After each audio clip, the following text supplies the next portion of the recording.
Hello प्यारे बच्चों, नमस्कार। कैसे हैं आप सभी? एक बार बता दीजिए कि आवाज़ की क्वालिटी और वीडियो की क्वालिटी सब चीज़ ठीक है। आप सब कैसे हैं? बिल्कुल स्वस्थ मस्त कैसे हैं? फटाफट से एक बार कमेंट करके आप बता दीजिए। क्योंकि प्यारे बच्चों, आज का जो क्लास होने वाला है, जैसे आपको पता है कि हम लोगों ने प्रतिवर्ती धारा स्टार्ट किया है और प्रतिवर्ती धारा का क्या होने वाला है, ये वन शॉट लेक्चर होने वाला है। एक लेक्चर इसका ऑलरेडी समाप्त हो चुका है, लेकिन आपको इस वीडियो में क्या मिलेगा, फिर वो क्लास मिलेगा आपको। ठीक है, जो पहले आपका छूटा हुआ है वो भी मिल जाएगा इसी में। यानी प्यारे बच्चों, ये वन शॉट लेक्चर है। ठीक है, तो इसमें क्या करना है, आपको शुरू से लेकर अंत तक देखना है और ये चैप्टर आपके एग्जाम के लिए, आपकी परीक्षा के दृष्टिकोण से बहुत ही इंपॉर्टेंट है, जिसको आपको करना बहुत ही ज्यादा आवश्यक है। तो जितने भी सारे बच्चे हैं, जितने भी सारे प्यारे स्टूडेंट है, फटाफट से एक बार वीडियो को शेयर कर दीजिए। और प्यारे बच्चों, ये क्या है, वन शॉट है और वन शॉट में क्या होगा, पूरा समाप्त कर दिया जाएगा। इसको ऑलरेडी पूरा क्या किया जाएगा, पूरा समाप्त कर दिया जाएगा इस चैप्टर को। ठीक है, तो क्लास भले ही लंबा होगा लेकिन आपके लिए बहुत ही इंपॉर्टेंट होगा। इसमें से बहुत सारे ऐसे क्वेश्चन होते हैं जो फाइनल बोर्ड परीक्षा में पूछे जाते हैं। तो चलिए प्यारे बच्चों, वन शॉट लेक्चर स्टार्ट करने से पहले चैनल पे पहली बार आए हैं, फटाफट से सब्सक्राइब कर दीजिए, बेल आइकन को प्रेस करके ऑल पे कर दीजिए, ताकि नोटिफिकेशन आपके पास जब भी क्लास हो पहुंचता रहे। और साथ में आपको लाइक तो करना ही पड़ेगा, तो फटाफट से एक लाइक तो बनता है फटाफट से। वन शॉट चैप्टर यानी प्रतिवर्ती धारा यानी अल्टरनेटिंग करंट के बारे में हम लोग पढ़ेंगे प्यारे बच्चों। वन शॉट लेक्चर इसका होगा, तो आप लोग क्या कीजिए, अपने दोस्तों के पास शेयर कर दीजिए। वैसे भी लगन बहुत ज़्यादा है, सभी बच्चे उसी में बिजी हैं, तो उसमें बिजी नहीं होना है, काम भर खाना पीना है। ठीक है, लेकिन क्लास बहुत ज़्यादा जरूरी है, तो ये कर लीजिएगा। उसके बाद से अगर व्हाट्सअप ग्रुप में नहीं जुड़े हैं तो नंबर नोट कीजिए मेरा 9135742024। आप इस पर मैसेज करके फटाफट से व्हाट्सअप ग्रुप को ज्वाइन कर लीजिए। ये आपके लिए बहुत ही ज़्यादा हेल्पफुल होगा। इसमें आपको लाइव क्लास का लिंक मिलेगा और प्यारे बच्चों, पैनल का जो पीडीएफ है वो वेबसाइट पे हम डाल देंगे। कैसे डाउनलोड करना है, जितने भी सारे बच्चे हैं आप लोग अंत में रहिएगा, अब उसी पे मिलेगा, सबको डाउनलोड भी करना है। ठीक है, और प्यारे बच्चों एक बात ध्यान रखिएगा, कोर्स नहीं लिए, ये 499 वाला कोर्स सभी बच्चे ले लीजिए। हम निवेदन करेंगे कि ये ले लीजिए, ऑल सब्जेक्ट का chapter wise objective plus subjective अगर आपको चाहिए 499 में ले लीजिए। टाइम कम है, सभी बच्चे लीजिए। बाबू लेने के लिए आपको क्या करना पड़ेगा, बाबू यहाँ पे नंबर नोट कीजिए मेरा 6299248935। ठीक, आप इस पे क्या कीजिए, फटाफट से संपर्क कीजिए मुझसे। ठीक है, क्या करना है बाबू आपको, यहाँ पे 8935, आप इस पे फटाफट से संपर्क कीजिए मुझसे और फटाफट से ये कोर्स ले लीजिए। बाकी हम आपको बताएंगे कि जो पैनल का पीडीएफ होगा सब्जेक्टिव का, वो कहाँ पे आपको मिलेगा और ऑनलाइन टेस्ट आपको कहाँ पे देना है। तो चलिए प्यारे बच्चों, एक बार यस बोलिए ताकि क्लास को शुरू कर दिया जाए। फटाफट से एक बार यस बोल दीजिए बच्चे, एक बार यस बोलिए कि अल्टरनेटिंग करंट क्या होता है। अल्टरनेटिंग करंट के मतलब क्या हो गया, प्रतिवर्ती धारा। प्यारे बच्चों, धाराएं दो प्रकार की होती हैं, पहला होता है अल्टरनेटिंग, दूसरा होता है डायरेक्ट। यानी इसको प्रतिवर्ती धारा बोलते हैं, इसको दिष्ट धारा बोलते हैं। ठीक है, तो याद रखना है, एसी करंट, डीसी करंट। तो हमको किसके बारे में पढ़ना है इस चैप्टर में, हमको पढ़ना है प्रत्यावर्ती धारा यानी प्यारे बच्चों अल्टरनेटिंग करंट के बारे में पढ़ना है, दिष्ट धारा के बारे में नहीं पढ़ना है। तो चलिए, जो प्रतिवर्ती धारा होता है प्यारे बच्चों, ये होता क्या है, यानी प्रतिवर्ती धारा क्या है। तो प्रतिवर्ती धारा क्या होता है, जो विद्युत परिपथ में क्या होती है, समय के साथ लगातार अपने मान को चेंज करते रहता है, मान में परिवर्तन होने लगता है, मान को बदलते रहता है, उसी को क्या बोलते हैं हम लोग, प्रतिवर्ती धारा कहते हैं। ठीक है, तो प्रतिवर्ती धारा किसे कहते हैं, तो यहाँ पे आपको डेफिनेशन एक सामने लिखा होगा कि वह धारा जो किसी विद्युत परिपथ में समय के साथ अपने दिशा को लगातार बदलते रहता है, उसी को क्या बोलते हैं प्यारे बच्चों, तो उसी को हम लोग प्रतिवर्ती धारा कहते हैं। यानी यहाँ पे आप लोग ध्यान रखिएगा कि यहाँ पे हम आपको एक फिगर समझा रहे हैं कि ये क्या है, हमारा प्रतिवर्ती धारा का है, यानी समय के साथ क्या है, इसके मान में चेंज होने लगता है। ये क्या होता है, पूरा चक्कर होता है। बहुत सारे बच्चे बोलते हैं कि इतना ही ये पूरा चक्कर है, नहीं, ये इतना पूरा चक्कर नहीं है, पूरा चक्कर यह है। जब तक ये पूरा यहाँ तक नहीं आ जाता है तब तक ये पूरा चक्कर नहीं माना जाता है। तो ये एक पूरा चक्कर होता है प्रतिवर्ती धारा का। चलिए, इतना तो आपको समझ में आ गया। तो प्रतिवर्ती धारा के बारे में हम पढ़ रहे हैं। प्रतिवर्ती धारा क्या है, जो क्या होता है प्यारे बच्चों, वैसा धारा जो किसी विद्युत परिपथ में समय के साथ लगातार उसके मान में चेंज होते रहता है। समय के साथ क्या होता है, उसके मान अपनी दिशा में क्या होता है, हमेशा चेंज होने लगता है, उसी को हम लोग क्या बोलते हैं, प्रतिवर्ती धारा बोलते हैं। जैसे प्यारे बच्चों, कुछ क्षण बाद यहाँ पे इसमें आ गया, सबसे पीक पे चल गया, फिर यहाँ पे क्या हो गया, निम्न पे आ गया, तो इसी को क्या बोलेंगे हम लोग, प्रतिवर्ती धारा बोलेंगे। और प्यारे बच्चों, भारत में बात किया जाए तो भारत में 50 हर्ट्ज यानी 50 हर्ट्ज आवृत्ति का धारा यानी घरों में प्रयोग होता है। कितना, 50 हर्ट्ज। 50 हर्ट्ज कहने का मतलब क्या हो गया, 50 हर्ट्ज आवृत्ति की धारा घरों में हमारे प्रयोग होती है। वो कहने का मतलब क्या हो गया, यानी प्यारे बच्चों यहाँ पे क्या होता है, ये जो है ना, ये जो साइकिल है हमारा, ये साइकिल ये एक चक्कर है, ठीक है। तो ये ऐसे 50 चक्कर, यानी 1 सेकेंड में, याद रखिएगा 1 सेकेंड में क्या होता है, ये ऐसे साइकिल को 50 बार क्या करता है, धारा के मान में अप डाउन होता है। यानी 1 सेकेंड में 50 बार ये अपनी दिशा को बदलता है, मान को बदलता है। यानी कहने का मतलब क्या, 50 हर्ट्ज का मतलब क्या हो गया कि 1 सेकंड में 50 बार साइकिल अपना बदलेगा। यानी यहाँ पे क्या होगा, एक साइकिल को पूरा करेगा 50, मतलब 1 सेकंड में 50 बार इस साइकिल को पूरा करेगा, है ना। तो यहाँ पे आपको ध्यान रखना है कि प्रतिवर्ती धारा क्या है। तो यहाँ पे याद रखना है कि वैसी धारा वह धारा जो प्यारे बच्चों क्या हो, विद्युत परिपथ में समय के साथ अपनी दिशा को लगातार बदलती रहती है, उसी को हम लोग प्रतिवर्ती धारा कहते हैं। यानी आपको याद रखना है प्रतिवर्ती धारा का फॉर्मूला का बात किया जाए तो प्यारे बच्चों प्रतिवर्ती धारा को आई से सूचित करते हैं। आई इक्वल टू क्या होता है, आई नोट, यहाँ पे क्या होता है साइन लिख दीजिएगा और ओमेगा टी लिख दीजिएगा, ठीक है। ये किसका होता है, तो प्यारे बच्चों आप बोलिएगा ये होता है किसका, तो धारा के लिए, प्रतिवर्ती धारा के लिए प्यारे बच्चों ये फॉर्मूला हो गया I equal to I naught sine omega T. ये किसके लिए, प्रतिवर्ती धारा के लिए। अगर बोल दिया जाए प्रतिवर्ती वोल्टेज का आपको लिखना है तो प्यारे बच्चों प्रतिवर्ती वोल्टेज के लिए क्या हो जाएगा, वी इक्वल टू क्या हो जाएगा, वी नोट, यहाँ पे लिखिएगा साइन और यहाँ पे लिखिएगा ओमेगा टी। ये किसके लिए हो गया प्यारे बच्चों, तो ये आपको याद रखना है कि ये हमारा हो गया है, ये हमारा हो गया वोल्टेज के लिए। किसके लिए हो गया प्यारे बच्चों, ये हमारा हो गया वोल्टेज के लिए। तो ये सब सारी क्वेश्चन आपको हमेशा के लिए ध्यान में रखना है, ठीक है। तो जितने भी सारे बच्चे हैं ध्यान में रखिएगा। अगर आपसे पूछे कि प्रतिवर्ती धारा का फॉर्मूला क्या होता है, I equal to I sine omega T और वी इक्वल टू क्या होता है, V naught sine omega T, ये वोल्टेज के लिए होता है। तो प्रतिवर्ती धारा आपको समझ में आ गया कि प्रतिवर्ती धारा क्या होता है। वह धारा जो किसी विद्युत परिपथ में प्यारे बच्चों अपनी मान और दिशा को समय के साथ लगातार बदलते रहती है, उसी को हम लोग क्या बोलते हैं, प्रतिवर्ती धारा बोलते हैं, अल्टरनेटिंग करंट बोलते हैं। उसका फॉर्मूला आई इक्वल टू क्या होता है, धारा के लिए प्रतिवर्ती धारा का फॉर्मूला आई इक्वल टू क्या होता है, आई नोट साइन ओमेगा टी, जिसमें ये जो आई नोट होता है ना प्यारे बच्चों, ये जो आई नोट होता है ना, ये क्या होता है, प्रतिवर्ती धारा का शिखर मान होता है। ये क्या होता है प्यारे बच्चों, याद रखना है कि ये प्रतिवर्ती धारा का शिखर मान होता है। शिखर मान को हम लोग आई नोट से सूचित करते हैं और वी नोट का मतलब क्या, ये वोल्टेज का शिखर मान। प्रतिवर्ती धारा का क्या हो जाएगा, वोल्टेज का ये क्या होता है, शिखर मान होता है, वोल्टेज का ये शिखर मान होता है। तो ये आपको याद रखना है, इतना आपको ध्यान में रखना है। और शिखर मान क्या होता है, जब कोई धारा अपने पीक पे होती है ना, सबसे ये ऊपर होती है पीक, तो ये हमारा क्या हो जाएगा, शिखर मान। यही हमारा क्या होता है, शिखर मान होता है, ठीक है।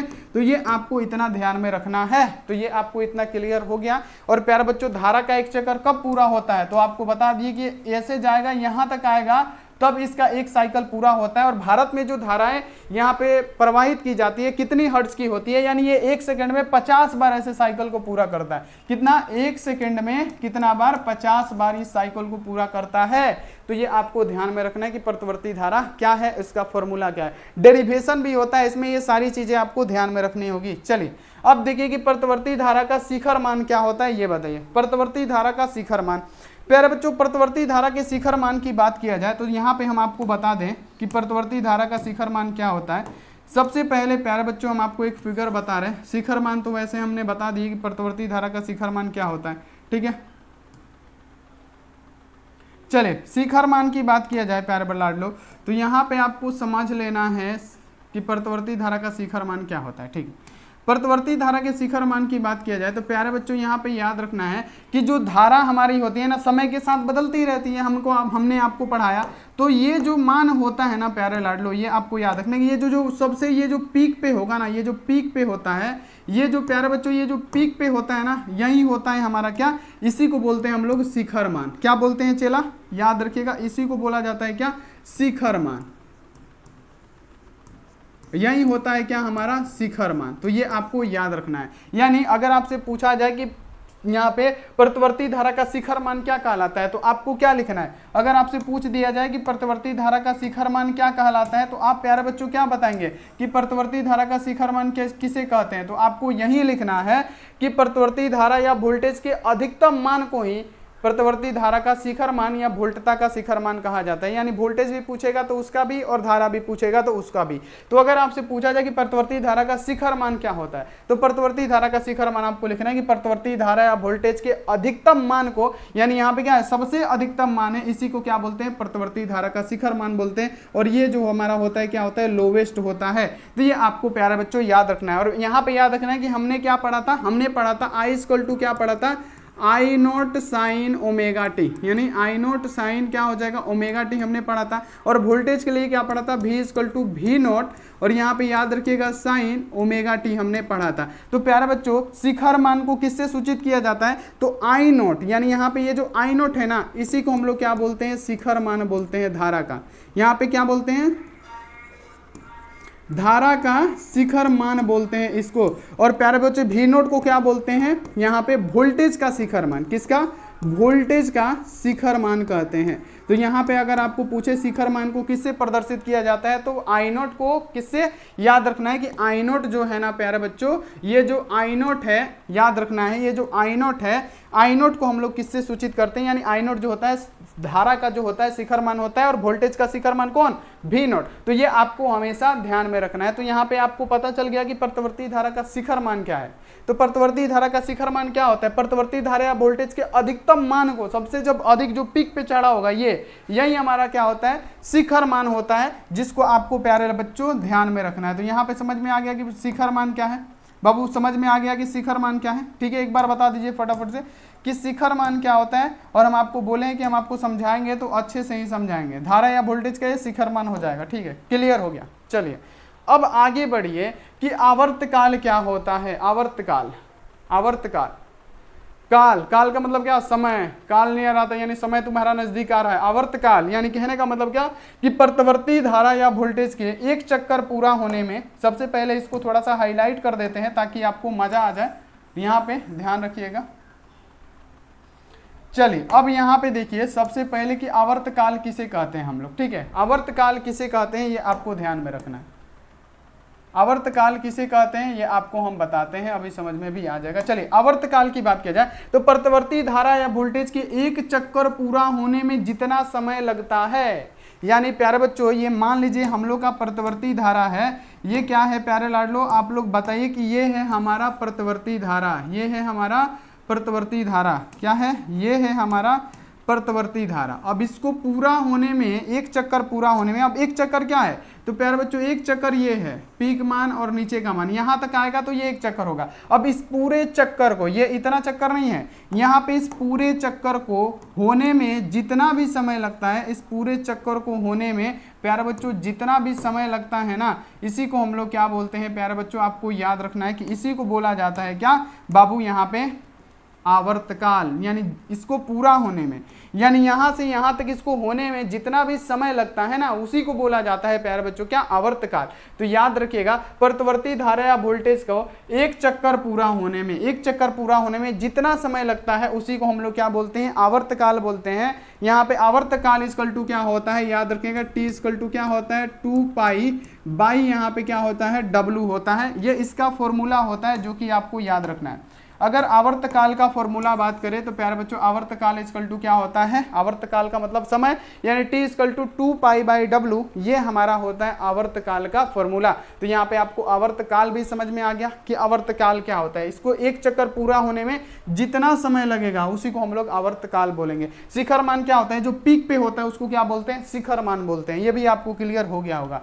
अब चलिए प्रतिवर्ती धारा की आवृत्ति, फ्रीक्वेंसी, प्यारे बच्चों फ्रीक्वेंसी, भारत में कितनी फ्रीक्वेंसी है तो आपको पता है कि भारत में आपूर्ति की जा रही है क्या प्यारे बच्चों, 50 हर्ट्ज की बिजलियां हमारे घरों में दौड़ती है ना। जो 50 हर्ट्ज की आवृत्ति वाली जितनी भी बिजलियां होती हैं हमारे घरों में दौड़ती है ना।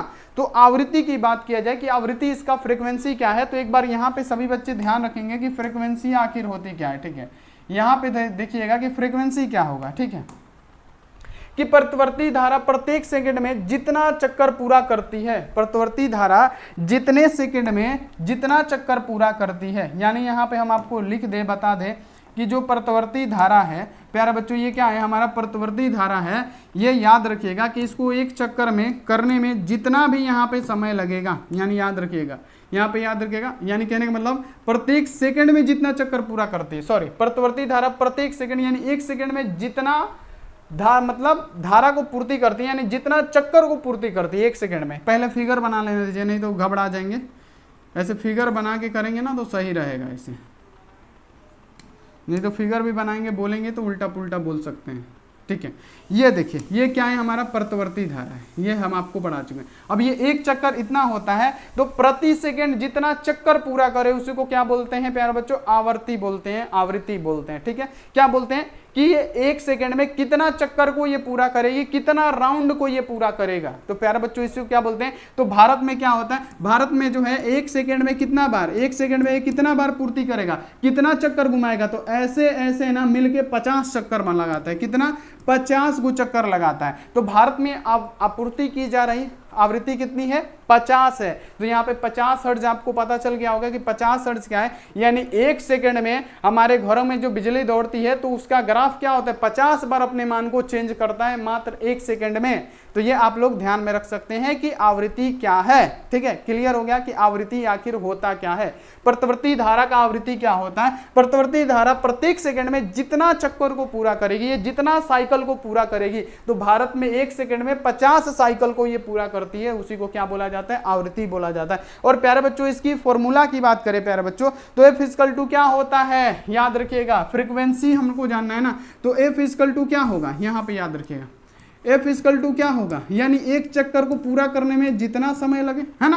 प्रत्यावर्ती यानी इसको थोड़ा छोटा लिख देते हैं, यानी फ्रीक्वेंसी क्या होगा, प्रत्यावर्ती धारा का फ्रीक्वेंसी क्या होगा, यानी एफ इक्वल टू क्या होगा, यानी इस एक चक्कर को पूरा करने में जितना इसको समय लगेगा, एक चक्कर को पूरा करने में जितना समय लगेगा, बड़ा लिखा जा रहा है यहाँ पे क्या, एक चक्कर को पूरा करने में जितना, आप सही लिखा है, एक चक्कर को पूरा करने में जितना समय लगेगा प्यारे लाडलो, उसी को तो हम लोग बोलते हैं ना, क्या बोलते हैं, तो आप बोलेंगे कि इसका आवृत्ति बोलते हैं प्रत्यावर्ती धारा का। यानी प्रत्यावर्ती धारा का आवृत्ति की बात करें तो एक चक्कर को पूरा होने में जितना समय लगता है, एक चक्कर को पूरा होने में, यानी यहाँ पे याद रखना है कि एक चक्कर को पूरा होने में, तो ये तो समय हो गया, सॉरी अब यहाँ देखिए हम गलत बोल दे रहे हैं। फ्रीक्वेंसी क्या होता है प्यारा बच्चों कि एक सेकेंड में मतलब वो भी बात सही है कि एक जो प्रत्यावर्ती धारा का साइकिल घूम रहा है कितने समय में, या ऐसे भी बोल सकते हैं कि एक सेकंड में कितना चक्कर लगाता है, एक सेकंड में ये कितना चक्कर लगाता है, उसी को हम लोग क्या बोलते हैं, फ्रीक्वेंसी बोलते हैं। बात वही है, सेम टू सेम है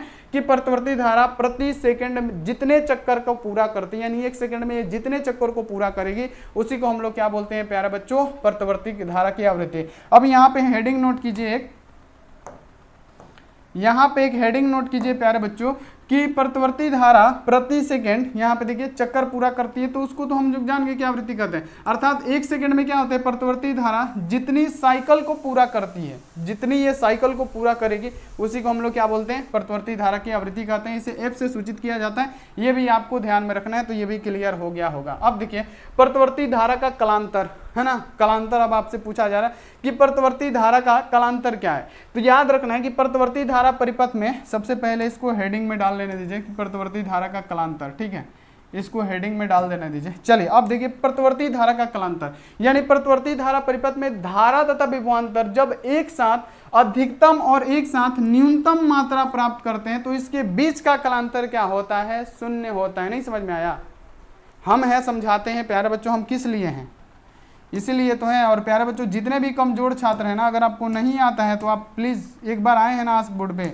ना समझ में आए तो आप लोग बोलिएगा। ये क्या है, हमारा प्रत्यावर्ती धारा है, ठीक है, ये क्या है, हमारा प्रत्यावर्ती धारा है, ठीक है। अब देखिए, अब यहाँ आप देखिए ये क्या है, प्रत्यावर्ती धारा का पूछा जा रहा है क्या कि कलांतर क्या है, धारा का कलांतर क्या है। यानी प्यारे बच्चों मान लीजिए कि ये पीक पे गया तो यहाँ पे 5 लिया, ठीक है, और यहाँ पे भी डाउन में भी गया तो ये भी क्या किया, ये माइनस में 5 लिया, तो यहाँ का जो मान होगा हमेशा क्या होगा, शून्य होगा। यही तो होता है, ये क्या हो जाएगा, शून्य हो जाएगा, यही तो होता है प्यारे बच्चों। तो देखिए कि प्रत्यावर्ती परिपथ में धारा तथा विभवांतर जब एक साथ अधिकतम और एक साथ न्यूनतम मात्रा प्राप्त करते हैं, अधिकतम और न्यूनतम, तब जाके ना एक चक्कर पूरा होगा। तो जितना अधिकतम प्राप्त किया उतना न्यूनतम प्राप्त किया, यानी एक चक्कर का मान क्या होता है, 0 होता है। उसी को क्या बोलते हैं, प्रत्यावर्ती धारा का कलांतर बोलते हैं। यानी प्यारे बच्चों मान लीजिए ऊपर भी 5 है, नीचे भी -5 है, तो इसका मान क्या होगा, +5 -5 0। तो यही होता है हमारा कलांतर, ठीक है। क्लियर हो गया, एक बार बताइए, क्लियर हो गया, चलिए बहुत बढ़िया। अब चलिए आगे है प्यारे बच्चों, जो कि बहुत बढ़िया क्वेश्चन है, जो आपकी एग्जाम में डेरिवेशन के रूप में पूछा जाता है और आपकी एग्जाम में ये आएगा। ये आपको ध्यान में रखना है। यहाँ पे देखिए कि प्रतिवर्ती धारा का वर्ग मध्य मूलमान क्या होता है, प्रतिवर्ती धारा का वर्ग मध्य मूलमान क्या होता है, इसके व्यंजक को प्राप्त करें, ये क्वेश्चन पूछ देगा। तो प्रतिवर्ती धारा का वर्ग मध्य मूल्यमान क्या होता है, ये हम आपको सबसे पहले बताएंगे। सबसे पहले यही बताएंगे कि प्रतिवर्ती धारा का वर्ग मध्य मूलमान ये क्या होता है। चलिए जल्दी यहाँ पे समझ लीजिए कि प्रतिवर्ती धारा का वर्ग मध्य मूलमान आखिर होता क्या है। ठीक है, समझ लीजिए सभी बच्चे।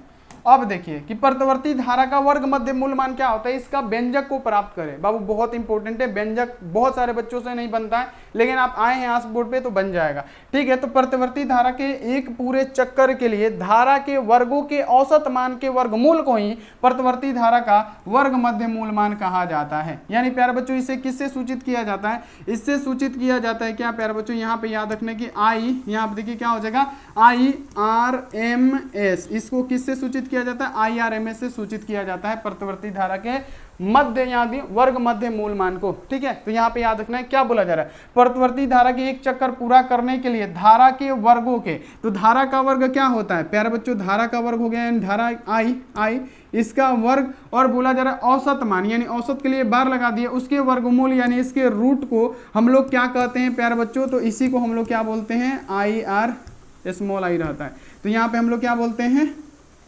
IRMS इसको बोलते हैं। तो ये इसका फॉर्मूला एक हो गया। ठीक है, ये इसका एक क्या हो गया, फॉर्मूला हो गया। क्या हो गया प्यारे बच्चों, ये इसका एक फॉर्मूला हो गया। तो यहाँ तक आपको पूरा समझ में आ गया होगा कि प्रतिवर्ती धारा का वर्ग मध्य मूलमान क्या होता है। तो प्यारे बच्चों वर्ग मध्य मूलमान क्या होता है, तो प्रतिवर्ती धारा को पूरा एक चक्कर करने के लिए, ठीक है, धारा के वर्गों का यानी I धारा इसके वर्गों का औसत के वर्गमूल को, इसके औसत के वर्गमूल को हम लोग क्या कहते हैं प्यारे बच्चों, प्रतिवर्ती धारा का वर्ग मध्य मूलमान कहते हैं। अब चलिए इसका व्यंजक निकालते हैं जो कि बहुत इंपॉर्टेंट है, जो आपके एग्जामों में बार बार पूछा जाता है। ध्यान से समझिएगा और 2 से 3 बार प्रैक्टिस कीजिएगा, हो जाएगा। सबसे पहली बात, चलिए सबसे पहले कि प्रतिवर्ती धारा का वर्ग मध्य मूलमान का व्यंजक प्राप्त करें। तो प्रतिवर्ती धारा क्या होता है, तो प्रतिवर्ती धारा के वर्गों के औसत, यानी प्रतिवर्ती धारा क्या है प्यारे बच्चों, I है, इसका क्या वर्ग, और औसत के लिए बार लगा देंगे, और यहाँ देखिए मान के वर्गमूल को, यानी इसके मान के क्या करना है, ये वर्गमूल लगा दिए, इसी को हम लोग क्या बोलते हैं प्यारे बच्चों, इसी को हम लोग प्रतिवर्ती धारा का वर्ग मध्य मूलमान, यानी वर्ग मध्य मूलमान को हम किससे सूचित करते हैं, IRMS, और इसी को हमको क्या करना है प्यारे बच्चों, प्रूफ करना है, इसी को प्रूफ करना है। तो चलिए हम इसको प्रूफ करते हैं। ठीक है, एक एक बच्चा एक एक पॉइंट को नोट करेगा, चलिए इसको हम प्रूफ करते हैं। ठीक है, एक एक पॉइंट को हम लोग प्रूफ करते हैं। सबसे पहले प्यारे बच्चों ध्यान में रखिएगा, हम यहाँ पे क्या लिखेंगे, IRMS। ठीक है, IRMS लिख दिया। ठीक है, इक्वल टू है तो इक्वल टू, अब यहाँ आप देखिए I स्क्वायर है ना, औसत है, वर्गमूल है। तो सबसे पहली बात प्यारे बच्चों ये तो सिद्ध करना है, पहले लिख दे क्या एक बार और क्वेश्चन में, चलिए एक बार और क्वेश्चन में लिख दे रहे हैं।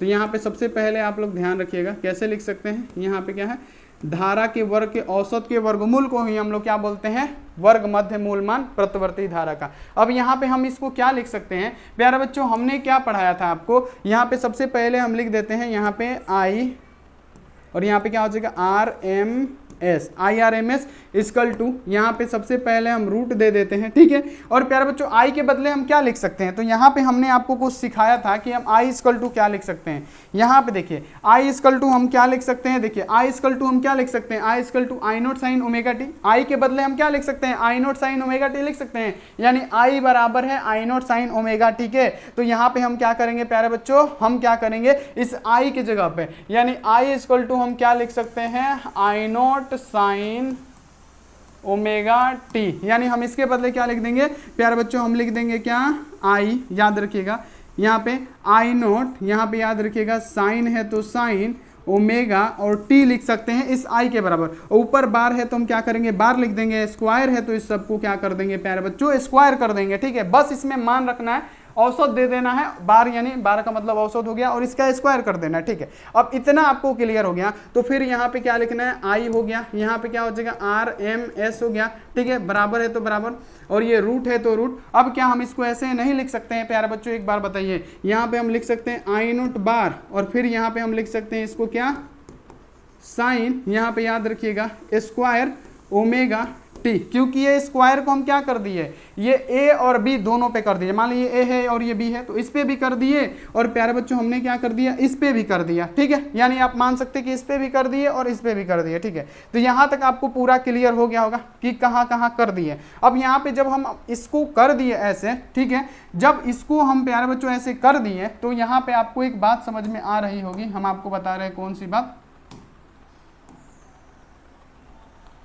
अब यहां पे आप समझिएगा चेला, देखिए जब यहां तक हो गया तो यहां पे एक बात याद रखिएगा कि यहां पे ऐसे तो हम लोग कर दिए, यहां पे स्क्वायर छूटा हुआ है, देखिए यहां का स्क्वायर छूटा हुआ है, यहां पे भी स्क्वायर देना जरूरी है क्योंकि स्क्वायर छूटा हुआ था। तो अब हम यहां पे क्या लिख सकते हैं, हम लिख सकते हैं प्यारे बच्चों, याद रखिएगा IRMS लिख सकते हैं, बराबर है तो बराबर। अब देखिए ये रूट है तो हम क्या करेंगे प्यारे बच्चों, ऐसे रूट दे देंगे। ठीक है, अब यहाँ आप देखिए आई है, I0 है और प्यारे बच्चों स्क्वायर है और बार है। ठीक है, तो हम इसको ऐसे दे देते हैं। ठीक है, पहले दे ही देते हैं और साफ साफ थोड़ा सा लिखते हैं ताकि आपको समझ में भी आए। ठीक है, तो रुके रहिए, हम आपको सिर्फ समझाने के लिए ये सब कर रहे हैं ताकि आपसे कोई भी चीज़ छूटे ना। तो यहाँ पे हम क्या लिख सकते हैं, I0 और यहाँ पे स्क्वायर बार लिख सकते हैं। अब एक साइन स्क्वायर थीटा का फॉर्मूला क्या होता है, हम यहाँ पे आपको समझाना चाहते हैं कि अगर आपसे पूछा जाए, अगर त्रिकोणमिति पढ़े हैं कि sine square theta equal to क्या होता है, तो आपको बताना है क्या होता है, 1 - 2 cos थीटा बटा में क्या होता है, 2 होता है। ठीक है, तो यही तो बात है, ये भी क्या है, साइन स्क्वायर ओमेगा टी यानी साइन स्क्वायर थीटा है, तो हम क्या लिखेंगे, इस साइन स्क्वायर थीटा के बदले हम क्या लिखेंगे, ये वाला मान लिखेंगे। तो हम यहाँ पे क्या करेंगे प्यारे बच्चों, सबसे पहले करेंगे 1 - यहाँ पे क्या हो जाएगा cos 2 ओमेगा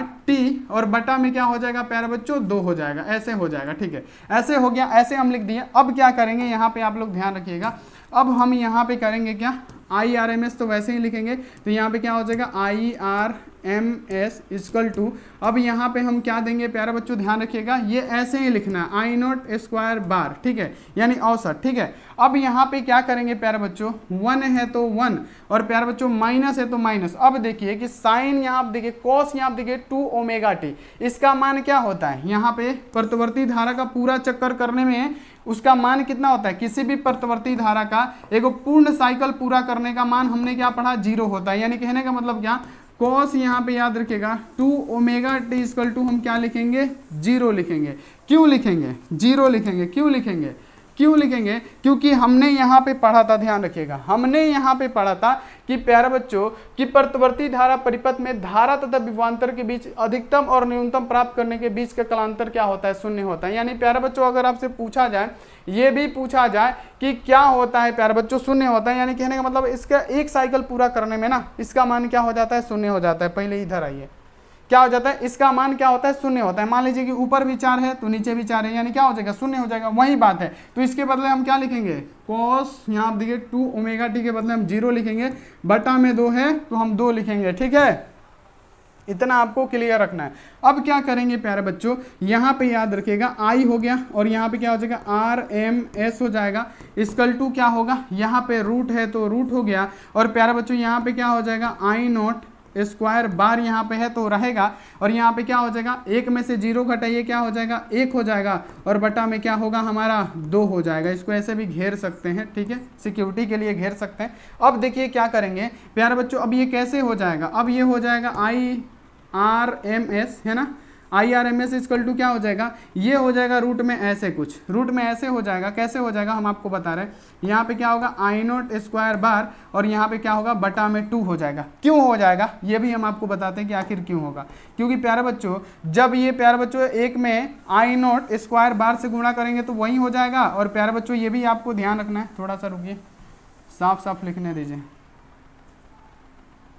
चलिए अब देखिए यहाँ पे हम लिखते हैं,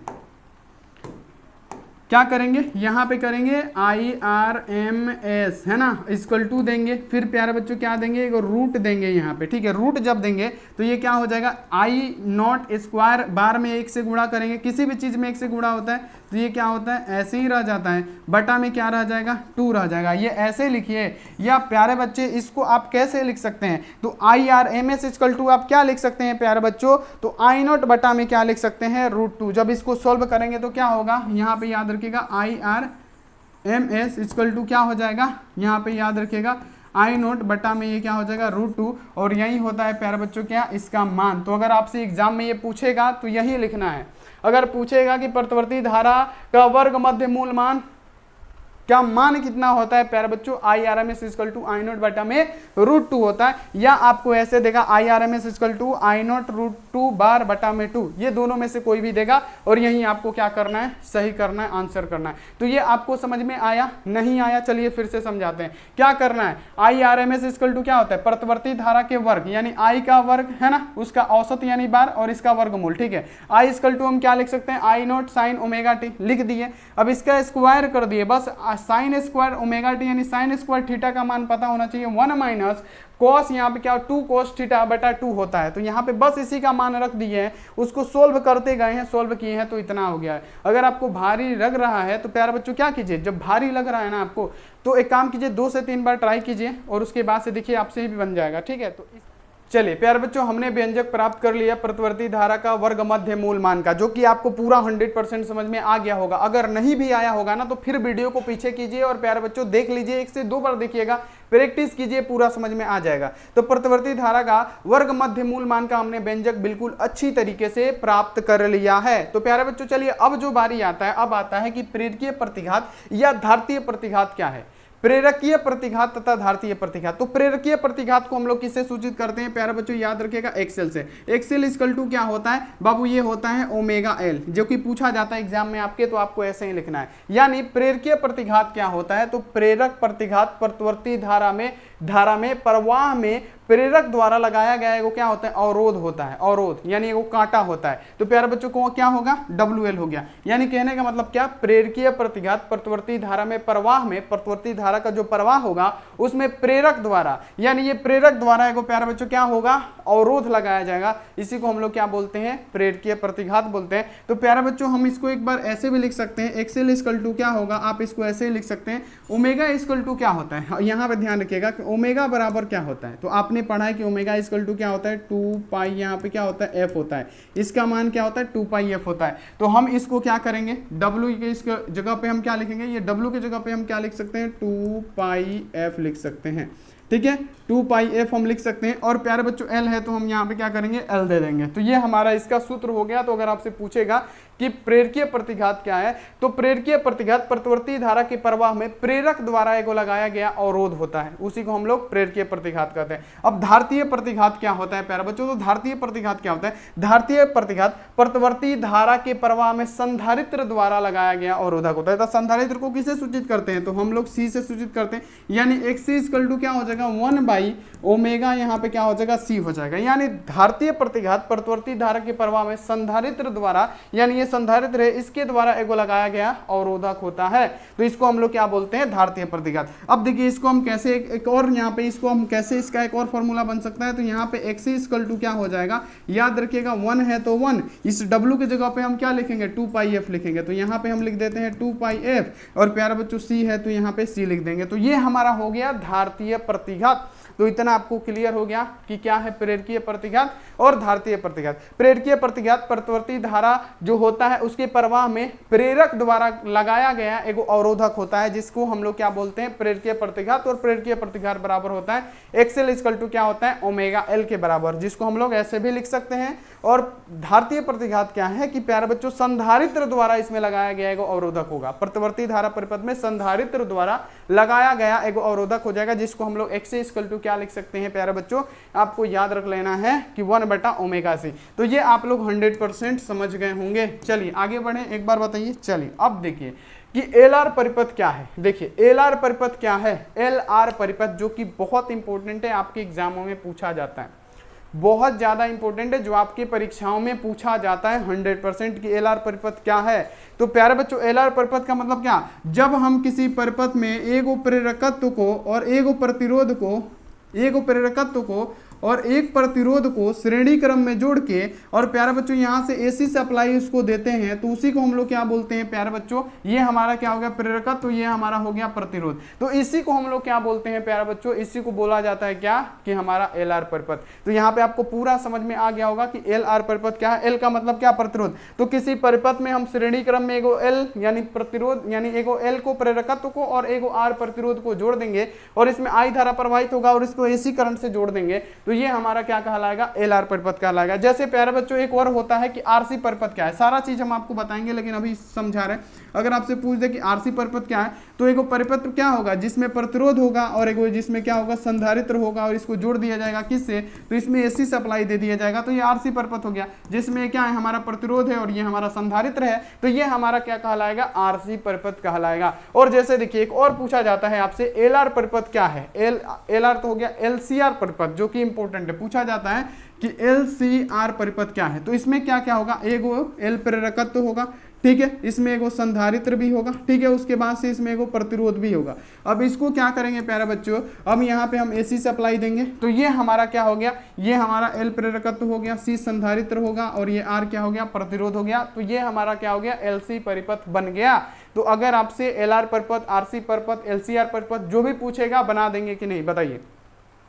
सिर्फ आपको जोड़ देना है, एगो प्रेरकत्व तो जोड़ना है, एगो संधारित्र जोड़ना है, एगो प्रतिरोध जोड़ना है, एसी सप्लाई दे देना है, तो ये हमारा क्या कहलाएगा, यही कहलाएगा प्यारे बच्चों क्या, एलसीआर परिपथ। चलिए अब प्यारे बच्चों हम यहाँ पे ये समझ लेना इतना आसान है, लेकिन इसको प्यारे बच्चों इसका डेरिवेशन भी होता है जिसको करना पड़ेगा आपको, ठीक है, अगर पूछेगा तो। देखिए चलिए अब समझते हैं कि एल आर परिपथ क्या होता है, ठीक है। एल आर परिपथ आखिर होता क्या है। एल आर परिपथ की बात करें तो एल आर परिपथ क्या है, जब हम किसी परिपथ में एल प्रेरकत्व तथा आर प्रतिरोध को समानांतर यानी श्रेणी क्रम में जोड़ देते हैं, ये श्रेणी क्रम में जुड़ा हुआ है और एसी सप्लाई दे देंगे तो हमारा एल आर परिपथ बनके रेडी हो जाएगा। तो यहाँ पे आपको समझ में आ गया होगा कि एल आर परिपथ क्या है।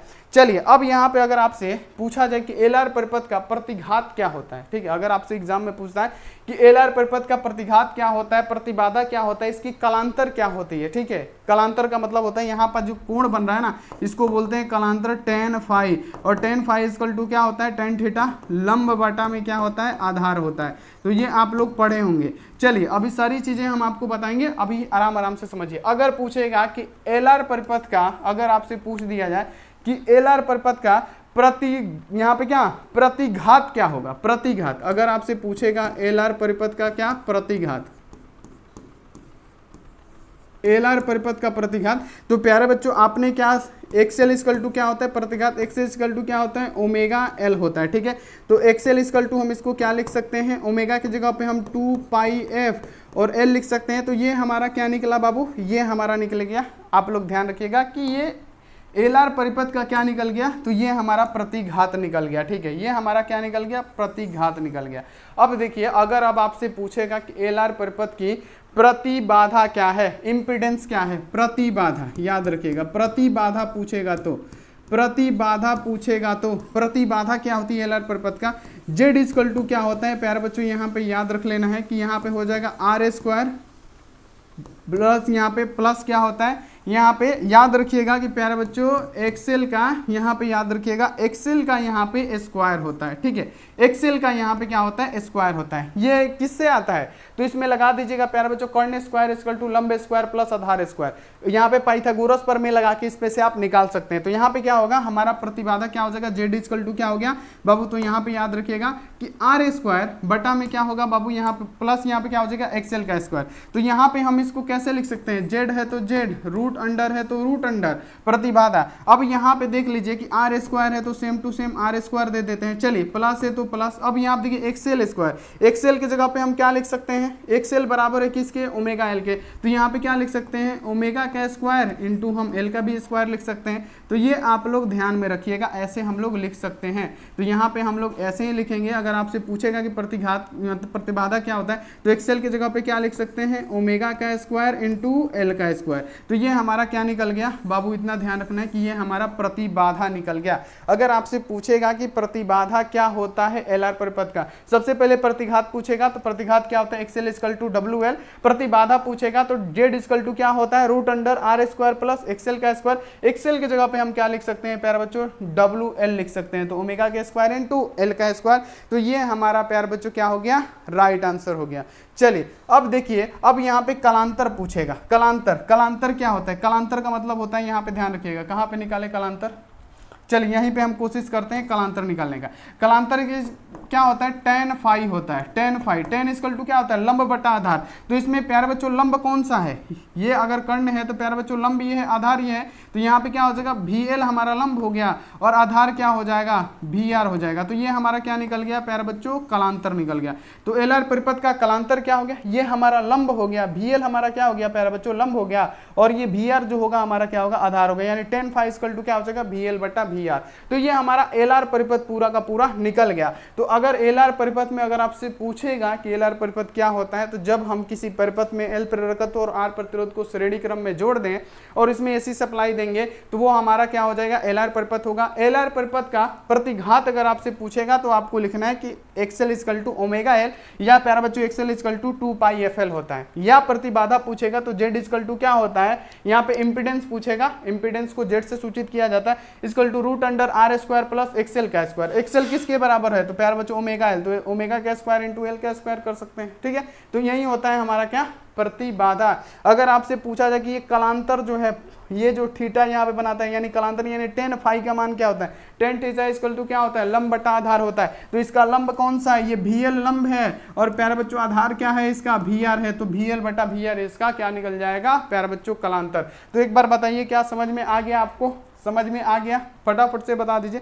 जितने भी सारे बच्चे एक बार बता दीजिए प्यारे बच्चों, जितने सारे बच्चे फटाफट से एक बार बताएंगे कि हाँ सर जी समझ में आ गया, हाँ सर जी समझ में आ गया, फटाफट से बता दीजिए। चलिए अब ये भी क्वेश्चन आता है लेकिन उतना ही ज़्यादा बार पूछा नहीं जाता है। चलिए क्वेश्चन है आपके सामने है, इंपॉर्टेंट क्वेश्चन है कि आरसी परिपथ क्या है।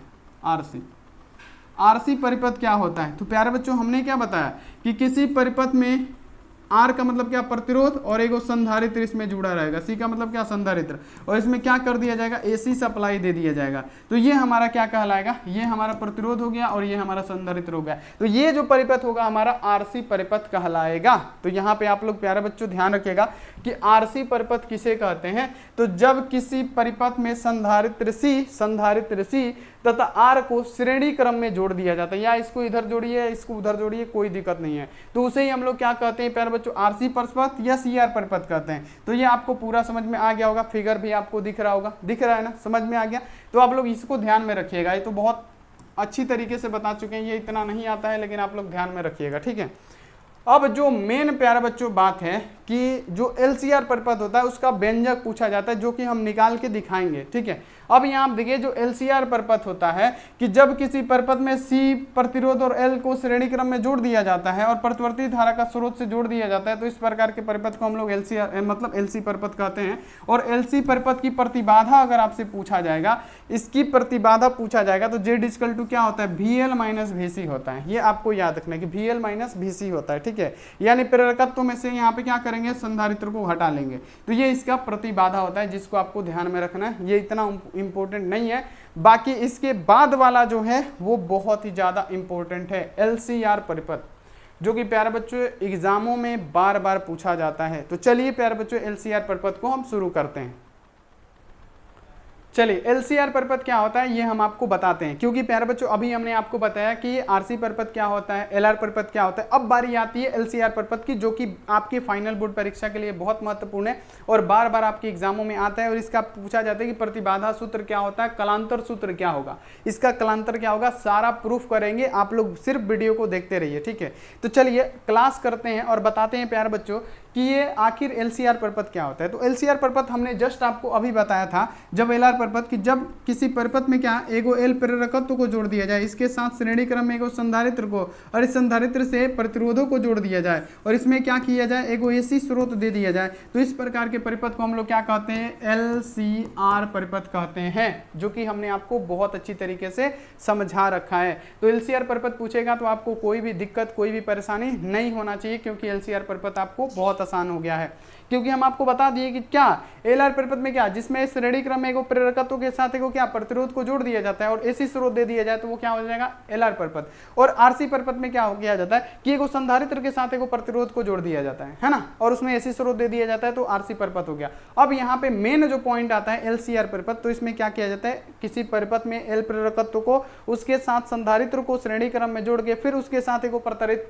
यहाँ पे प्रतिरोध को श्रेणी क्रम में जोड़ के एक एसी स्रोत दे दिया जाता है, तो इसको क्या बोलते हैं एलसीआर परिपथ बोलते हैं। तो डेफिनेशन इसका बहुत आसान होता है, रह जाता है इसका कि इसका यहाँ पे प्रतिबाधा सूत्र निकालिए, तो वो प्यारे बच्चों बहुत इंपॉर्टेंट होता है, वो हम आपको निकाल के दिखाएंगे, बहुत आसान होगा। ठीक है, तो इसका एक बार डेफिनेशन देख लेते हैं। सभी बच्चे यहाँ पे ध्यान रखिएगा कि इसका डेफिनेशन क्या होगा, कि अगर आपसे पूछेगा कि एलसीआर परिपथ क्या होता है तो यहाँ पे आप क्या जवाब देंगे एलसीआर परिपथ, तो कि जब किसी परिपथ में प्रेरकत्व L को यहाँ देखिए संधारित्र के C के साथ जोड़ दिया जाता है श्रेणी क्रम में, और संधारित्र C को प्रतिरोध R के साथ श्रेणी क्रम में जोड़ दिया जाता है, और बाह्य स्रोत के लिए को प्रतिवर्ती धारा स्रोत से जोड़ दिया जाता है, तो प्यारे बच्चों उस परिपथ को हम लोग क्या कहते हैं, तो एलसीआर परिपथ कहते हैं। तो एलसीआर परिपथ का आप डेफिनेशन लिख लीजिएगा, और यहाँ पे इसका फिगर बन जाएगा कि नहीं, फटाफट से बताइए, जल्दी जल्दी बताइए, बन जाएगा ना। अब यहाँ पे प्यारे बच्चों ये तो हो गया, अब आता है कि एलसीआर यहाँ पे देखिए अनुनाद परिपथ की प्रतिबाधा सूत्र क्या होगी। प्रतिबाधा सूत्र बहुत ज्यादा पूछा जाता है, पूछ देगा कि इसका कलांतर क्या होगा, तो ये प्यारे बच्चों याद रखना है। सबसे पहले देखिए कि यहाँ पे हम एल के क्या लिख सकते हैं प्यारे बच्चों, इसको हम लिख सकते हैं VL लिख सकते हैं, ठीक है, यहाँ पे इसको VC लिख सकते हैं, और प्यारे बच्चों इसको VR भी हम लिख सकते हैं। ठीक है, अब यहाँ देखिए इसका क्या निकालना है, हमको प्रतिबाधा सूत्र निकालना है। तो प्यारे बच्चों यहाँ पे आपको एक बात का ध्यान रखना पड़ेगा कि इसका सबसे पहले हमको ग्राफ बनाना पड़ेगा। ठीक है, क्या बनाना पड़ेगा, ग्राफ। तो सबसे पहला काम क्या करेंगे, इसका ग्राफ बनाएंगे। यहाँ पे आप लोग ध्यान से देखिएगा, सिर्फ यहाँ पे हम लोग क्या बनाएंगे, ग्राफ बनाएंगे। ये हमारा क्या है, ग्राफ है। ठीक है, ये क्या है, हमारा ग्राफ है, ये हमारा ग्राफ है। ठीक है, ये हमारा क्या है, ग्राफ है। ठीक है, अब देखिए प्यारे बच्चों देख लीजिए, ये हमारा ऊपर वाला क्या हो गया, ये हमारा परिणामी यहाँ पे प्रेरकत्व हो गया, और ये हमारा क्या हो गया, परिणामी धारिता होगी। ठीक है, एक्सेल यानी एक्सेल का मतलब क्या, परिणामी यहाँ पे प्रेरकत्व, एक्सी का मतलब परिणामी यहाँ पे धारिता। और प्यारे बच्चों ये हमारा क्या हो गया, इसमें आई धारा प्रवाहित हो रही है, और ये जो हमारा होगा ना, ये आपको याद रखना है कि यहाँ पे क्या हो जाएगा, VR हो जाएगा, परिणामी प्रतिरोध हो जाएगा। तो इसके बीच का विभवांतर कैसे निकलेगा, तो ये जो होगा इसको क्या बोलेंगे, परिणामी विभवांतर। परिणामी विभवांतर क्या होगा, एक्सेल माइनस यहाँ पे, सॉरी एक्सेल नहीं लिखते हैं अभी, एक्सेल नहीं लिखते हैं अभी एक्सेल नहीं लिखते हैं, अभी बाद में बताएंगे, अभी VL लिखते हैं। परिणामी तीव्रता यहाँ पे, परिणामी यहाँ पे प्रेरकत्व तो यहाँ पे VL लिख देते हैं, और परिणामी यहाँ पे धारिता VC लिख देते हैं। ठीक है, अभी आप इतना समझिए। उसके बाद से इसमें क्या हो रहा है, आई धारा प्रवाहित हो रहा है, और यहाँ पे इसमें परिणामी प्रतिरोध VR है, तो इसके बीच का परिणामी विभवांतर क्या होगा, तो इसके बीच का परिणामी विभवांतर हो जाएगा क्या, VL माइनस VC, इसका परिणामी विभवांतर हो जाएगा, और यहाँ पे क्या हो जाएगा V। तो इससे आपको एक अंदाजा लग रहा होगा, यहाँ पे परिणामी विभवांतर लिख देते हैं VL माइनस VC। ठीक है, अब यहाँ पे आपको एक अंदाजा लग गया होगा कि ये पाइथागोरस प्रमेय वाला सिचुएशन बन गया। पाइथागोरस प्रमेय क्या कहता है, कर्ण स्क्वायर बराबर लंब का स्क्वायर प्लस आधार का स्क्वायर, ये आपको जान लेना जरूरी है। उससे पहले आप लोग ये जानिए कि हम लोग VL इक्वल टू क्या लिख सकते हैं। हमने आपको बताया था कि VL इक्वल टू हम क्या लिख सकते हैं, VL इक्वल टू हम I एक्सेल लिख सकते हैं। ठीक है, और VC इक्वल टू की बात करें, VC इक्वल टू क्या लिख सकते हैं, तो यहाँ पे हम IXC लिख सकते हैं। ठीक है, ये VL की जगह पे क्या IXL लिख सकते हैं, VC की जगह पे IXC लिख सकते हैं, और VR की जगह पे हम लोग क्या लिख सकते हैं, ये IR लिख सकते हैं। IR क्यों लिख सकते हैं, तो ये ओम के नियम से, V इक्वल टू क्या होता है, IR होता है। ठीक है, ये इतना हम लिख सकते हैं। तो चलिए अब उसमें हम पाइथागोरस प्रमेय लगाते हैं। तो सबसे पहले प्यारे बच्चों आप लोग लिखिएगा पाइथागोरस प्रमेय से, क्या लिखेगा,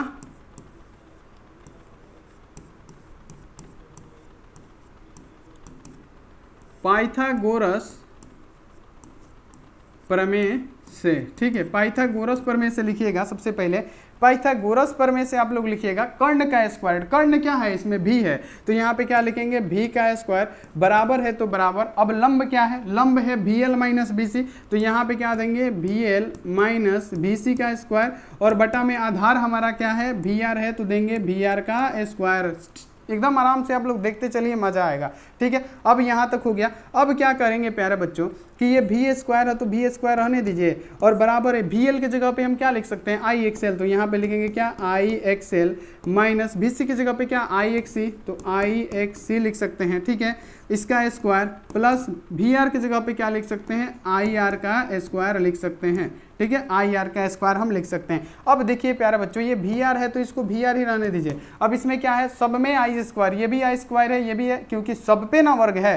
तो प्यारे बच्चों क्या करेंगे, इसमें से हम आई स्क्वायर कॉमन लेंगे, तो यहाँ पे क्या बचेगा, यहाँ पे बचेगा एक्सएल और माइनस एक्सी का यहाँ पे स्क्वायर बचेगा, प्लस यहाँ पे क्या बचेगा, इसमें से ले लेंगे आर स्क्वायर बच जाएगा। अब देखिए ये भी इधर स्क्वायर में है, तो प्यारे बच्चों स्क्वायर हटेगा तो उधर जाएगा तो रूट चढ़ जाएगा, ये तो आप लोग पढ़े होंगे 10th में। तो यहाँ पे ये क्या बचेगा, इधर बचेगा क्या प्यारे बच्चों, आई स्क्वायर, और यहाँ पे ले लेते हैं इधर, और आर स्क्वायर इधर आ गया, और फिर क्या करेंगे प्यारे बच्चों, प्लस का चिन्ह दे देंगे, और इधर क्या बचेगा हमारा एक्सएल माइनस एक्सी का द होल स्क्वायर। ठीक है, अब देखिए अब यहाँ पे हम लोग क्या करने वाले हैं, आप लोग ध्यान रखिएगा।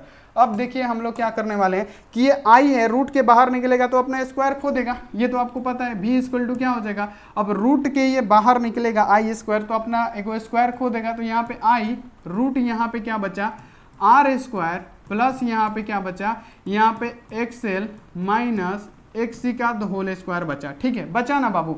अब देखिए क्या करेंगे, अब ये भी इधर, यहाँ पे आई इधर गुणा कर रहा है, इधर क्या करेगा, भाग करेगा, तो भी बटा आई इक्वल टू क्या हो जाएगा, रूट अंडर, यहाँ पे याद रखिएगा आर का स्क्वायर, प्लस यहाँ पे क्या होगा, याद रखिएगा, प्लस यहाँ पे होगा, यहाँ पे एक्सएल माइनस एक्सी का द होल स्क्वायर हो जाएगा। ठीक है, अब भी बटा आई इक्वल टू क्या होगा, आपने पढ़ा होगा कि जेड इक्वल टू क्या होता है, इम्पिडेंस इक्वल टू भी बटे आई होता है। तो भी बटे आई की जगह पे हम क्या लिख सकते हैं, जेड। तो यहाँ पे हम प्यारे बच्चों क्या लिखेंगे, यहाँ पे लिखेंगे क्या, जेड। जेड इक्वल टू क्या लिखेंगे, रूट अंडर है तो रूट अंडर, यहाँ पे क्या हो जाएगा, आर स्क्वायर, प्लस है तो प्लस, और यहाँ पे क्या लिखेंगे, एक्सएल माइनस यहाँ पे एक्सी का द होल स्क्वायर, और यही हमारा जो निकलेगा प्यारे बच्चों, यही है हमारा क्या, प्रतिबाधा सूत्र। क्या है बाबू, ये क्या है बताइए एक बार, यही है हमारा क्या, प्रतिबाधा सूत्र। तो यहाँ तक आपको पूरा समझ में आ गया कि प्रतिबाधा सूत्र आखिर होता क्या है,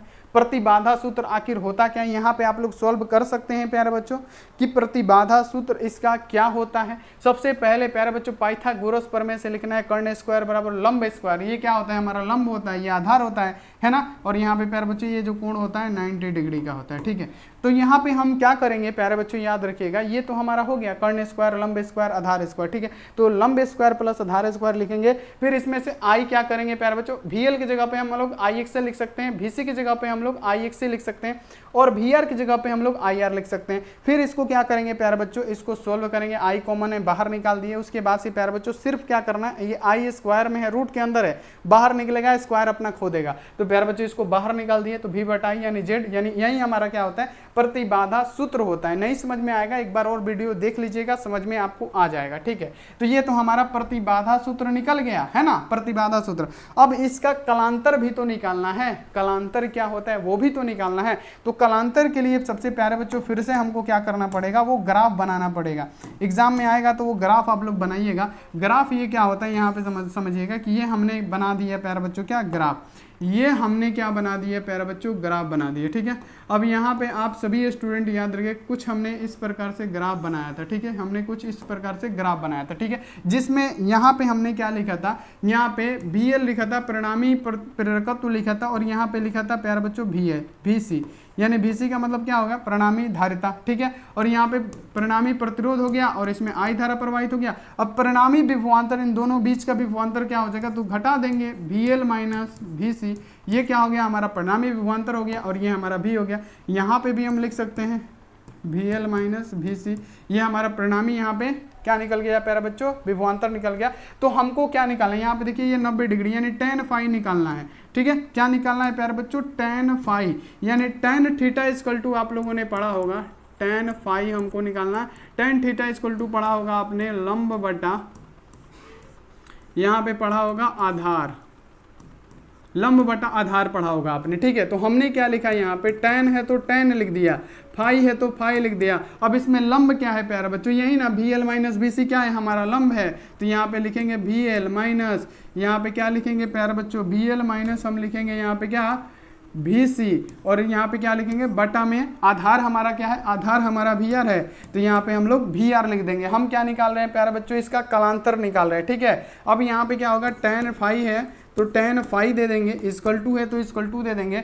अब देखिए VL की जगह पे हम क्या लिख सकते हैं, IXL लिख सकते हैं, IXL, क्यों, क्योंकि यहाँ पे हमने देखा था, यहाँ पे देखिए VL की जगह पे IXL लिख सकते हैं, तो यहाँ पे यही लिखेंगे, VL की जगह पे IXL माइनस BC की जगह पे क्या लिखेंगे, IXC लिखेंगे, और बटा में क्या है प्यारे बच्चों, VR की जगह पे हमने IR लिखा है तो IR लिख देंगे। अब यहाँ पे क्या होगा प्यारे बच्चों, tan फाई है तो फाई, अब यहाँ पे I कॉमन हो जाएगा, यहाँ पे क्या बचेगा, XL माइनस XC बटा में यहाँ पे IR बचा, तो ये I से ये I हमारा कैंसिल हो गया। अब बचा क्या, तो इसका प्यारे बच्चों अगर आपसे पूछेगा कि परिणामी इसका, यहाँ पे अगर आपसे पूछेगा कि इसका कलांतर क्या होगा, तो कलांतर हमारा क्या निकला, tan है तो tan, फाई है तो फाई, इक्वल टू क्या है, ऊपर में I से तो ये I कट गया, तो यहाँ पे बचा है क्या, XL माइनस XC बटा में यहाँ पे क्या R, और यही हमारा क्या बचा प्यारे बच्चों, कलांतर निकला। ये हमारा क्या निकला, कलांतर। तो कलांतर कुछ इस प्रकार से निकाला जाता है, क्या, कलांतर कुछ इस प्रकार से निकाला जाता है। तो आप ऐसे कलांतर को भी निकाल सकते हैं, ऐसे कलांतर को भी निकाल सकते हैं, ये आप लोग ध्यान में रखिएगा।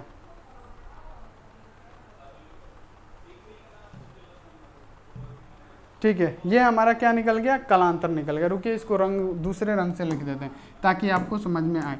यहाँ पे tan फाई इक्वल टू क्या निकल गया, हमारा क्या बचा, ऊपर में XL माइनस XC बटा में क्या बचा, R बचा, ये हमारा कलांतर निकल गया, ठीक है। तो ये आप लोग देख लिए कि हमारा LCR परिपथ क्या होता है, उसकी प्रतिबाधा सूत्र क्या होता है, उसका कलांतर क्या होता है, हमने पूरा निकाल दिया, सत्यापन कर दिया। तो ये 5 नंबर का क्वेश्चन है, ध्यान रखिएगा। अब देखिए शक्ति गुणांक क्या होता है, शक्ति गुणांक, पावर फैक्टर, जो कि आपसे पूछा जाता है। शक्ति गुणांक क्या होता है, प्रतिवर्ती धारा परिपथ में विभवांतर भी तथा धारा I के बीच का कलांतर, यानी जो कोसाइन होगा ना, उसी को हम लोग क्या बोलते हैं, शक्ति गुणांक बोलते हैं, ठीक है। अब देखिए यह प्रतिवर्ती धारा परिपथ में R तथा, यहाँ देखिए R तथा प्रतिबाधा Z, यानी प्रतिरोध R तथा प्रतिबाधा Z के अनुपात के बराबर होती है। यदि विभवांतर भी तथा I धारा के बीच का कलांतर फाई हो, तो प्यारे बच्चों ये फाई बराबर क्या होता है, एक बार बता दीजिए क्या होता है फटाफट से शक्ति गुणांक में। तो यार प्यारे बच्चों जो कोसाइन होता है, यानी कोस फाई होता है, कोस फाई होता है इक्वल टू, ये क्या होता है प्यारे बच्चों, आपको याद रखना है कि ये जो R होगा ना, R बटा में क्या होगा, इम्पिडेंस हो जाएगा। तो ये हमारा इसका फॉर्मूला होता है, ठीक है, R बटा में Z, यहाँ पे आप लोग इसको याद रखिएगा। अब शक्ति गुणांक का अगर आपसे फॉर्मूला पूछेगा कि शक्ति गुणांक का फॉर्मूला क्या होता है, तो शक्ति गुणांक यानी P, शक्ति को P से सूचित करते हैं। P इक्वल टू क्या होगा, याद रखिएगा कि यहाँ पे X, यहाँ पे X RMS और V RMS होगा। X यहाँ पे क्या होगा,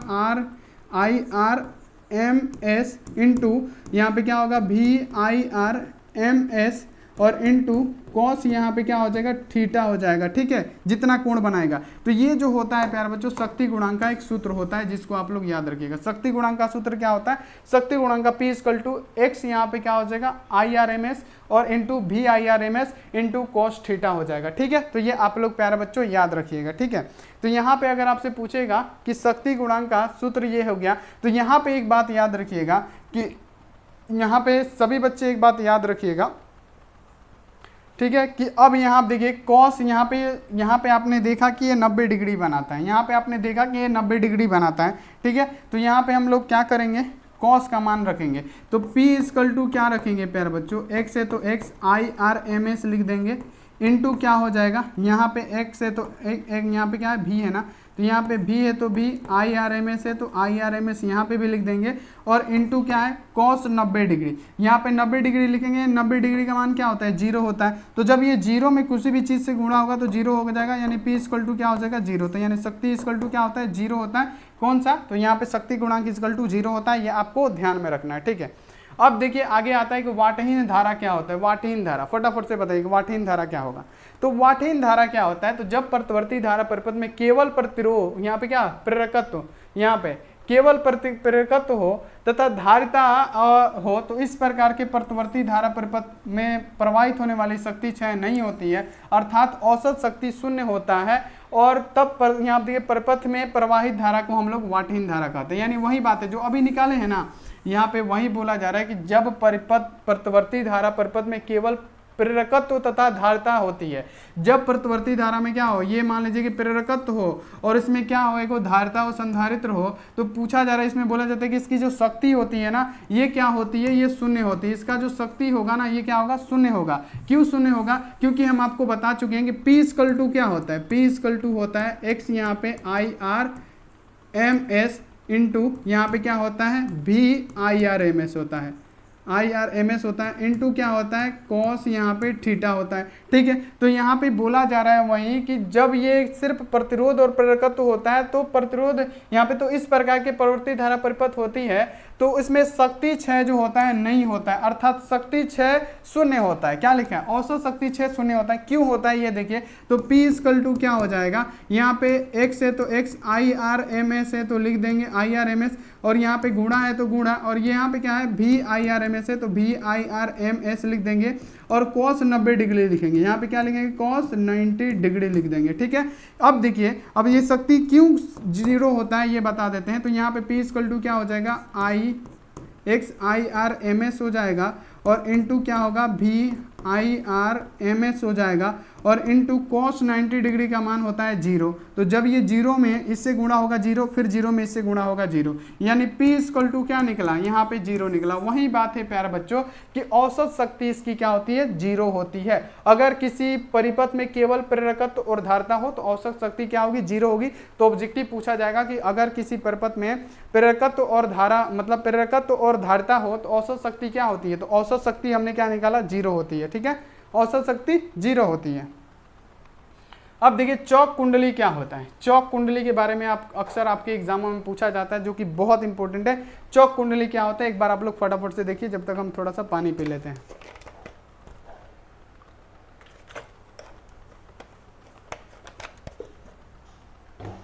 चौक कुंडली के बारे में प्यारे बच्चों समझते हैं कि एक ऐसी युक्ति जो प्रतिवर्ती धारा परिपथ में बिना ऊर्जा का वास होने के परिपथ में धारा की यहाँ पर देखिए प्रबलता को कम या धारा को नियंत्रित कर देती है, इस युक्ति को हम लोग चौक कुंडली कहते हैं। ठीक है, चौक कुंडली के बारे में पूछा गया है, तो चौक कुंडली के बारे में लिखना है कि एक ऐसी युक्ति है जो प्रतिवर्ती धारा परिपथ में बिना ऊर्जा का वास होने के परिपथ में बिना ऊर्जा का वास किए हुए धारा और प्यार बच्चों प्रबलता को क्या करती है, नियंत्रित कर देती है। इस युक्ति को हम लोग चौक कुंडली कहते हैं। चौक कुंडली का अगर आपसे पूछेगा बनावट तो क्या करना है, एगो लोहे का क्रोड लेना है, लोहे का एगो क्रोड ले लेना है, इसमें मोटा क्या करना है, तांबे के वार से वाइंडिंग कर देना है, और प्यारे बच्चों इसी में क्या करना है, ये वाइंडिंग में सप्लाई दे देना है एसी, और प्यारे बच्चों यहाँ पे एगो बॉल जोड़ देना है। यही तो होता है यहाँ पे चौक कुंडली। तो आप लोग आराम से लिख सकते हैं, इसका फिगर भी बना सकते हैं। अगर पूछेगा कि इसकी बनावट लिखे तो बनावट में लिखना है कि चौक कुंडली में क्या किया जाता है, मोटा लोहे का क्रोड लिया जाता है और उसके ऊपर मोटे तांबे की वाइंडिंग की जाती है, और उसको क्या किया जाता है, एसी स्रोत से जोड़ दिया जाता है दोनों वाइंडिंग को। ठीक है, इधर का एक मुंह एगो इधर का मुंह को एसी स्रोत से जोड़ दिया जाता है, जिससे क्या होता है प्यारे बच्चों हमारा विद्युत बल्ब यहाँ पे एगो जोड़ दिया जाता है। ठीक है, यही होता है हमारा। ठीक है, अब देखिए कि ट्रांसफार्मर क्या है, जो कि एग्जाम में पूछा जाता है कि ट्रांसफार्मर क्या है, ट्रांसफार्मर क्या होता है। तो देखिए ट्रांसफार्मर क्या होता है, यह एक अन्योन्य प्रेरकत्व के सिद्धांत पे आधारित होता है। पूछेगा कि ट्रांसफार्मर किस सिद्धांत पे, तो अन्योन्य प्रेरकत्व के सिद्धांत पे ये कार्य करता है। ठीक है, यहाँ देखिए जिसके द्वारा प्रतिवर्ती धारा विभव में परिवर्तन किया जा सकता है, धारा को अप एंड डाउन किया जाता है। आपको पता है ना कि धारा घटाया बढ़ाया जा सकता है, अतः यह प्रतिवर्ती धारा के विभव को बिना किसी ऊर्जा हानि के कम या अधिक इससे कर सकते हैं, क्योंकि यह अन्योन्य प्रेरण के सिद्धांत पे क्या करता है प्यारे बच्चों, आधारित होता है।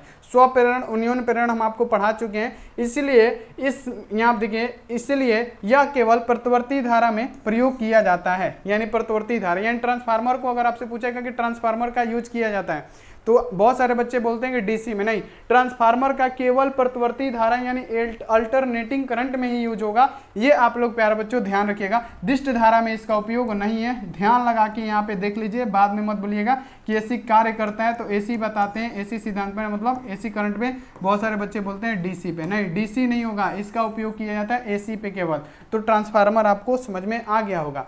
अब देखिए कि ट्रांसफार्मर की रचना क्या है कि इसमें नर्म लोहे का आयताकार यहाँ आप देखिए आकृति की पत्ती होती है जो एक दूसरे के ऊपर रख कर यहाँ आप देखिए पटलीकृत क्रोट यहाँ पे मतलब परतदार बना जाती है और प्यारे बच्चों इसके पत्तियों द्वारा बनाई जाती है।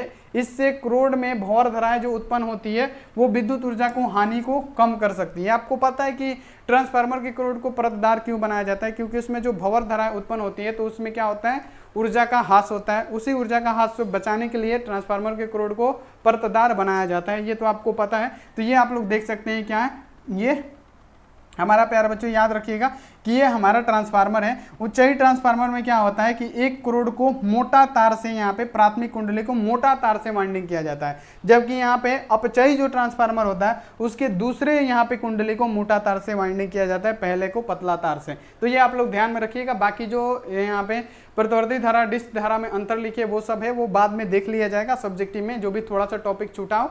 बहुत ज़्यादा देर का ये वीडियो हो गया। तो चलिए प्यारे बच्चों मिलते हैं ऐसी अगली क्लास में। आप लोग लाइक सब्सक्राइब कर दीजिएगा। मिलते हैं ऐसी अगली क्लास में। आप लोग अपना ध्यान रखिए, मन लगा के पढ़ाई कीजिए। Take care and bye.